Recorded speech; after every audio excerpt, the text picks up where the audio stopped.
කලින්ම බෑග් එක හදාගත්තා. නැත්තම් හෙට බස් වල රස්තියාදු වෙන්න වෙනවනේ. මේ සැරේ ට්‍රිප් එක යන්න කලින්වත් ඔයාට බැරි වුණානේ. කලින් අර බලපු ට්‍රීවිල් එකේ ලීසින් එක දාගන්න. ඔයා පැය භාගෙන් ලෑස්ති වෙලා ඉන්න. අපි අද ට්‍රිප් එක යනවා. මේ මිනිස්සුන්ට මොණයක් එක්ක වහුණා මේ සැරේ.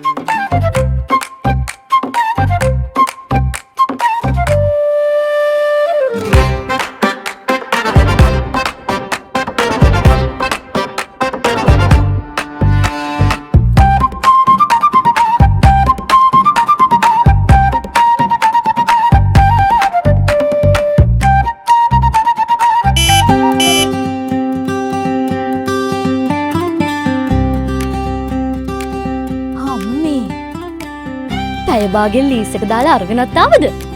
මං ඔයගේ ඇඳුම් ටිකවත් තාම දාලා ඉවර නැහැ. කොහොමද? මම දැන් මේ ෆින්ට්‍රෙක්ස් ෆයිනෑන්ස් ඊසි ලීසින් යන්නේ. ෆින්ට්‍රෙක්ස් ෆයිනෑන්ස් ඊසි ලීසින්? කිසි කරදරයක් නැහැ. පැය භාගෙන් ගියා ගත්තා ආවා.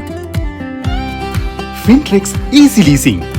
පැය භාගෙන් ගියා ගත්තා ආවා. අද වෙනකන් හිතේ තිබුණේ බර. ෆින්ට්‍රෙක්ස් ෆයිනෑන්ස් ඊසි ලීසින් එක්ක හෙට ඉඳන් තියෙන්නේ බලාපොරොත්තුව.